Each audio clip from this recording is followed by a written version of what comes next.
Leadership is serving a cause that is greater than yourself. Okay. And also one of my favorite quotes by General Dwight D. Eisenhower, leadership is the ability to get people to do what you want done because they want to do it.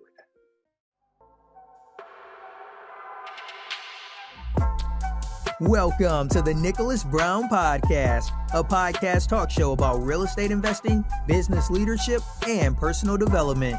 Each week, we explore current real-life case studies about how to build financial independence through investing in real estate to build your personal portfolio through passive income models, along with interviews from the top business leaders and personal development leaders.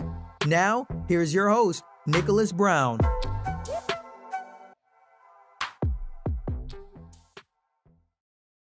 Welcome to the show, ladies and gents. I got a great episode, and basically, this is going to talk about improvising and accountability. I'm going to explain that to you when we finish this, because this person took charge. And when I read this about section, go to his link. Go to his about section link on there. That's going to explain more on how you overcome. So today's guest, before I start though, make sure you guys subscribe to the YouTube and make sure you download whatever podcast platform you use, because I promise you this is a treat. So make sure you do that. So today's guest is Marques Ogden, 3-time best-selling author, former NFL athlete, keynote speaker, and podcast host of the Lev and Marques Show. He's a keynote speaker, business coach, and corporate consultant with a unique approach to elevating your success to the next level.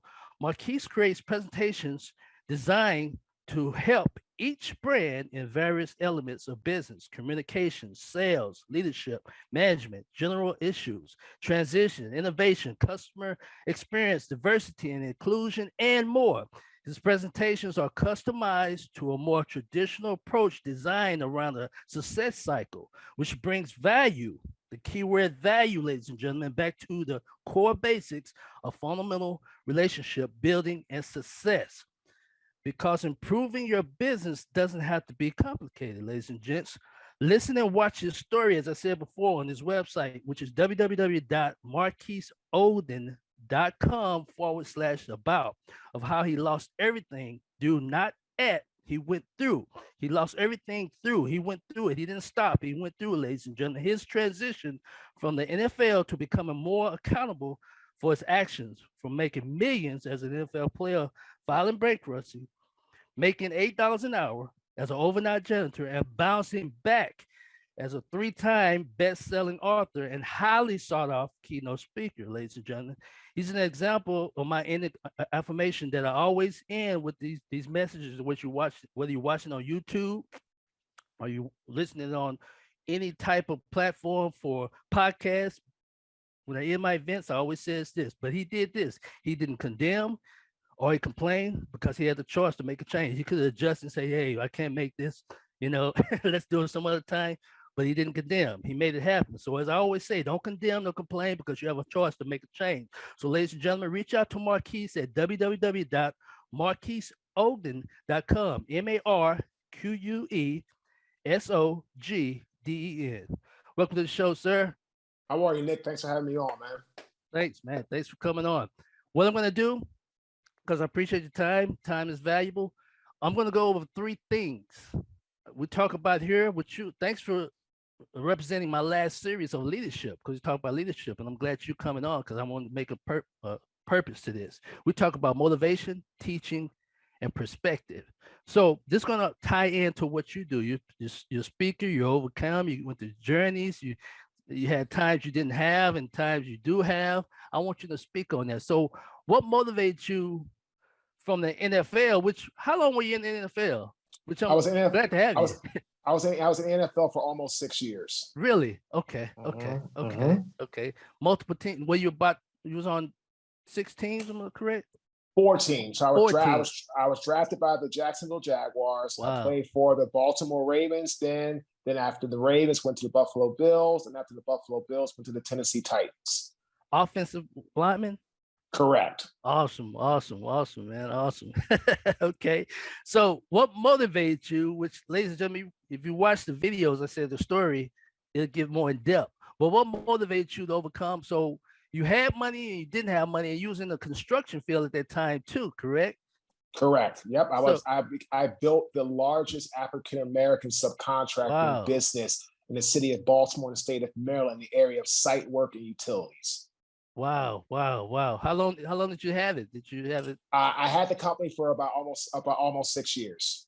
Okay, okay. So everyone, you go by Marques or Mr. Ogden? What's comfortable for you, sir? I'm old school.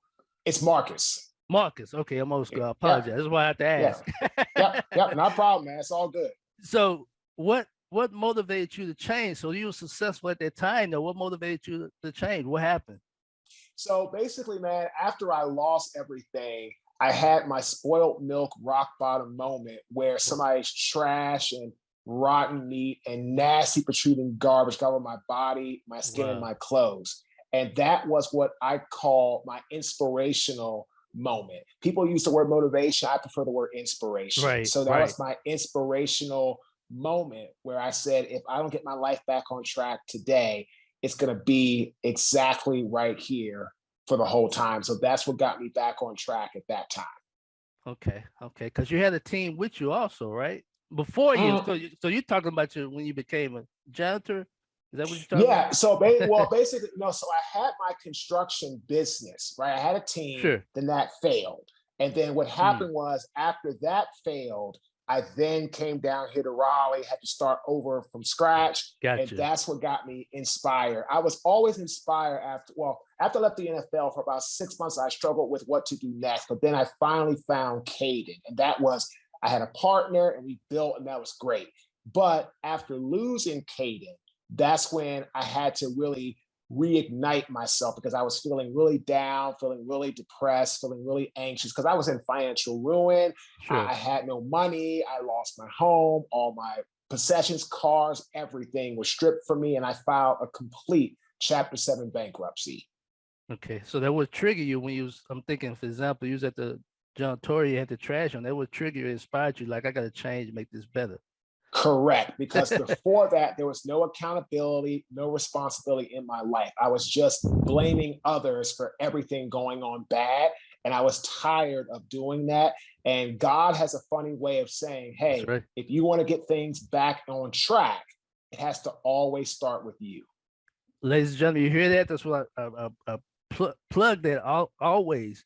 Don't condemn, don't complain, because you have a choice to make a change. He took accountability of his actions. As long as he's got health and strength, you can keep going on. But once you have awareness, he was aware of that because of the trash and everything that inspired him. You're like, man, did you feel like I could do better than this? I gotta make some changes, right? Correct, because up until then, it was always somebody else's fault. It was never Marcus's fault. Pointing fingers, and there was always. It's kind of like you're. How does they say it? Like, it's easy to point your finger at somebody. That's right. But it's hard. It's hard. Yeah, it's hard to point your thumb at somebody. You should point your thumb needs to point back to you, right? That's right. That's the natural way. That's right. So instead of pointing my thumb back at me, I was pointing fingers outward. Yeah. Once I stopped pointing fingers outward and just turned my thumb back to me, that's when life got better. That's right. That's right.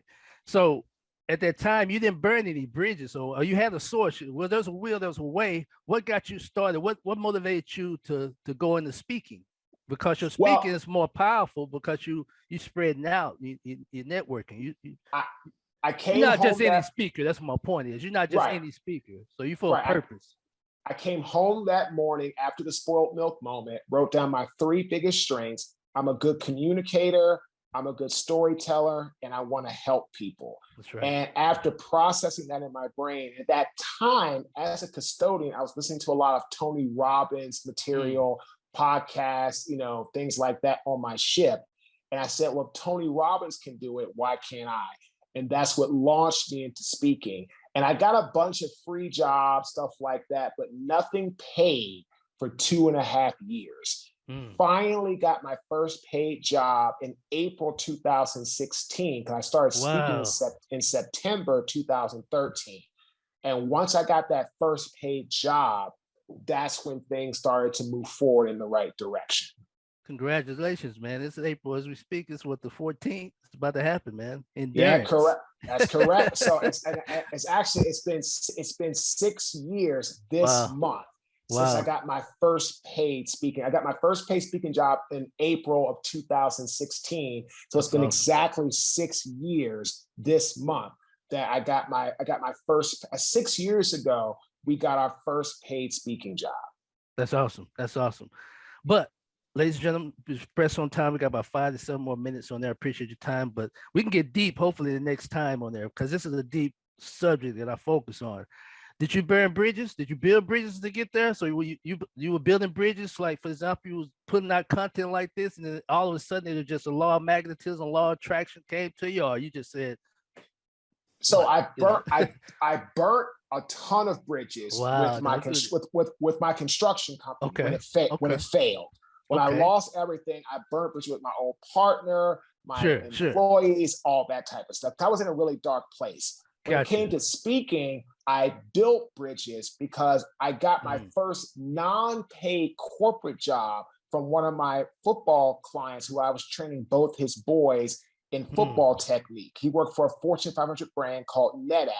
And that was my first ever non-paid corporate Fortune 500 client. And that helped me to get on the trajectory. But I was really good at building bridges throughout building this career, because this business of speaking, it's all about not who you know, it's more about who knows you.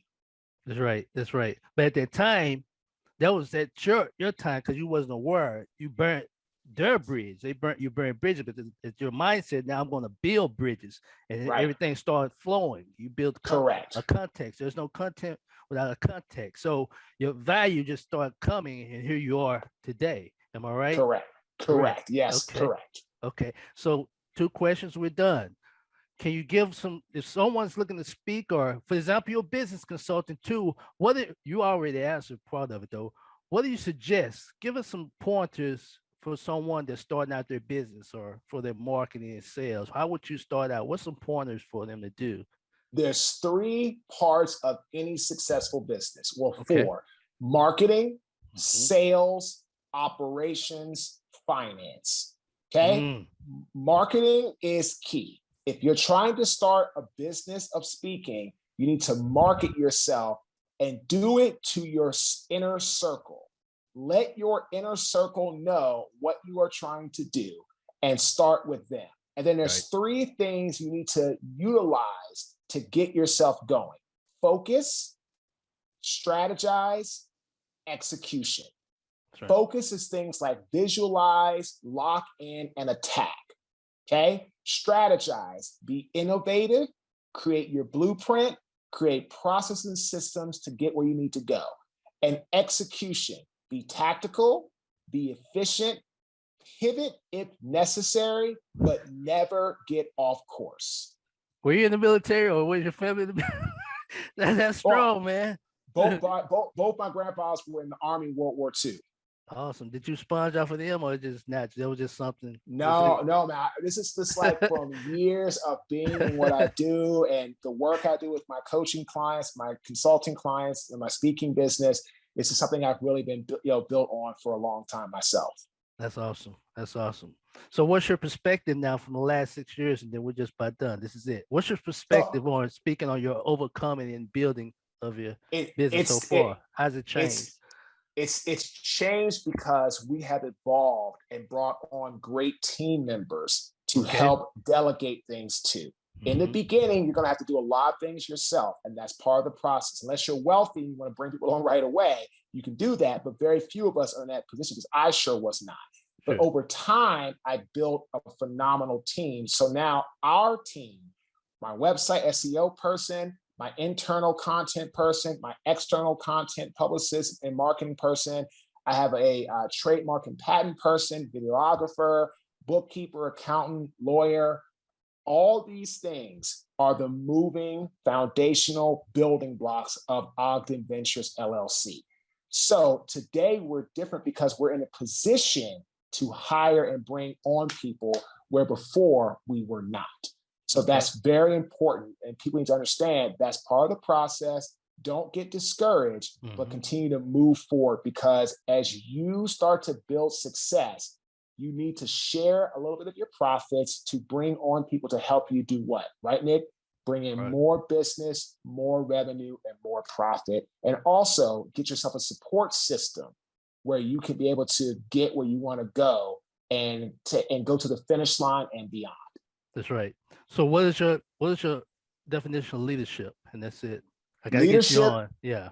Leadership is serving a cause that is greater than yourself.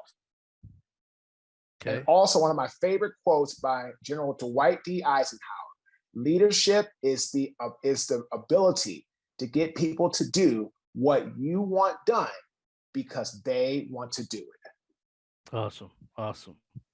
So what do you got going on? I know you have a new podcast. What do you got going on that you love them? No, just a podcast, 11 Marques Show. It's globally ranked. We're crushing it. Had on some phenomenal guests like Michael Strahan, Joe Namath. That's doing amazing. We have our speaking business, our coaching business. We're launching a couple of online courses with some great partners. The Carson Group out of Omaha. One of our other clients up in Toronto, and another client and another one of our inner circle, 21 Klets out of California. And we're just really fortunate to continue to grow our brand, get into more media.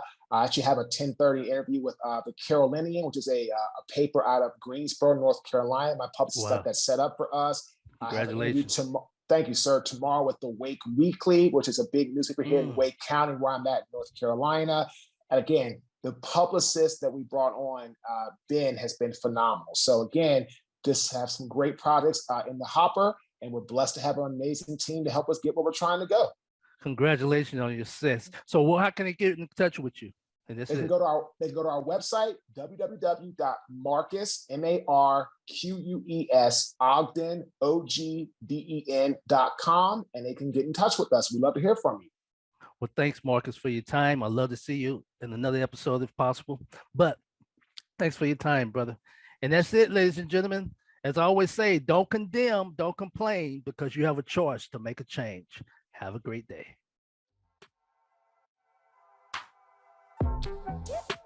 Thanks for joining us on the Nicholas Brown Podcast.